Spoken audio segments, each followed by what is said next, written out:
Are you there? Oh, hey, hi. So I get a lot of questions about my metal stock tank that I use for cold plunging. So I thought I'd take a few minutes here, make a video, go over all the details and the specs about the tank, how long it takes to fill, how much water it holds, how I keep it cold. At the end, I'll do a cold plunge in it. Let's go. All right, first off, the brand I have is Tartar. Now there's a lot of different brands out there, so I don't know if it really matters what brand you get. This is a galvanized steel stock tank. This actually was a gift to Chase for his 16th birthday, so if you go back to our videos, you can see that. You can get these at farm supplies. These are typically used for like a watering trough for livestock. But now you can get them at like the big box stores, Lowe's, Home Depot. I think even Amazon has them now, so whatever's convenient. This one here is a 100-gallon tank, and it weighs about 46 pounds. And the dimensions are 4 feet in length, that's 84 inches, 26 inches wide, which is 2 foot 2 inches. Height, we're looking at 23 inches. Let's put it on the inside here. Man, 23 and a half if we want to be technical, just under 2 feet. All right, I'll go get the hose and let's time how long it takes to fill this up. I just use a little clamp like this to keep the hose in place so it doesn't come out while it's filling. There we go. Turn on the water. Once I turn on the water, I'll start the timer. Timer started.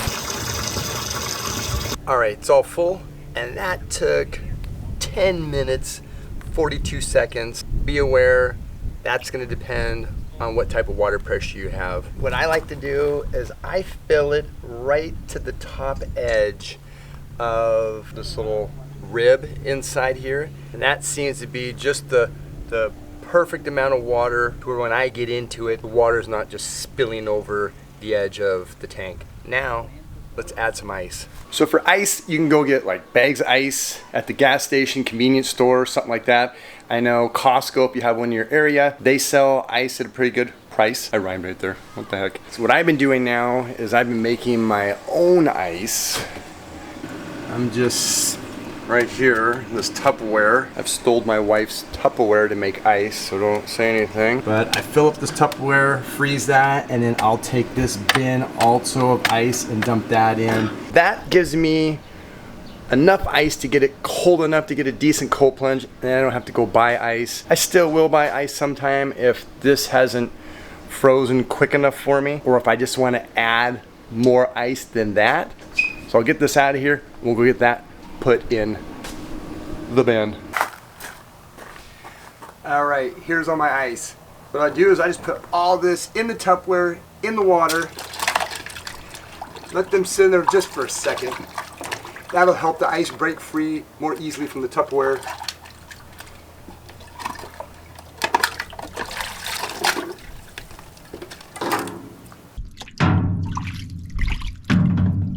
All right, there we go. Now I'm gonna let these sit here for just a minute, kind of melt, help it cool the water. While it's doing that, I'm gonna go get my shorts on, and then I will grab the tray of ice cubes and I'll dump those in just before I get in.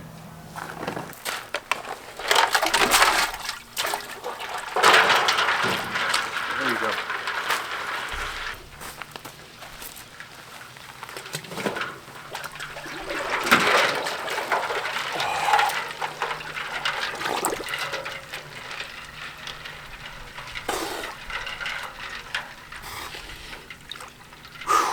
There we go, perfect. Water level, perfect. When you're sitting in your cold water, sit so that you're up to your neck. You want to keep your clavicle and the back of your neck under the water as much as you can. That'll stimulate the adipose tissue, brown fat, and that's a good thing. And all you need to shoot for is 1 to 3 minutes. Go for a total of about 11 minutes per week. You don't really have to go more than that. I mean, you can if you want. There is this threshold where if you push it too hard, do too much, it becomes too much of a stressor on your body, and then you can have negative effect. There's no reason to go over the top with your deliberate cold exposure. And you want the water temperature to be cold enough to where it is uncomfortable, to the point to where you want to get out of the water. Studies show the water temperatures below 59 degrees Fahrenheit will be adequate. The more you do it, you're going to become adapted to the water, and then you're going to want to reduce the water temperature. One thing I like about the changes in the seasons is I get colder water in the winter, and then now during the summer months, even adding my ice, it's not as cold as it is when this thing gets frozen in the wintertime. But right now, my body is a little more adapted, I'd say, to these temperatures. And then when I go back into the fall and winter, as the water gets colder, it's going to be a little more of a challenge, and then I'm going to have to readapt again. It's good to change things up. You don't want to just set a consistent cold temperature and stay at that all the time. You want to keep the body guessing. You want to make it a little irregular. So if you get used to a really cold temperature for a longer period of time, then start to warm the water, do that for a while, and then go back and start dropping that temperature again, and you'll notice it's going to be a lot more challenging. One thing you can do too is move around in the water, and that'll break that thermal layer. You get this little warm layer around your body, and by moving you'll break that. That's going to make it more uncomfortable as well. But when it comes to getting in your cold exposure, doing a cold plunge, don't make it difficult. Try to make it as convenient as possible. If you don't have a tub like this, there's products out there like the Ice Pod, which I use them on the road. You can look at one of my previous videos where I unbox the Ice Pod. That's a great option for getting in a cold plunge. It's easy to set up, it's convenient, easy to put away. If you're traveling, it's easy to pack around. You can even use the bathtub. Fill it with cold water, put some ice in there, and cold plunge that way.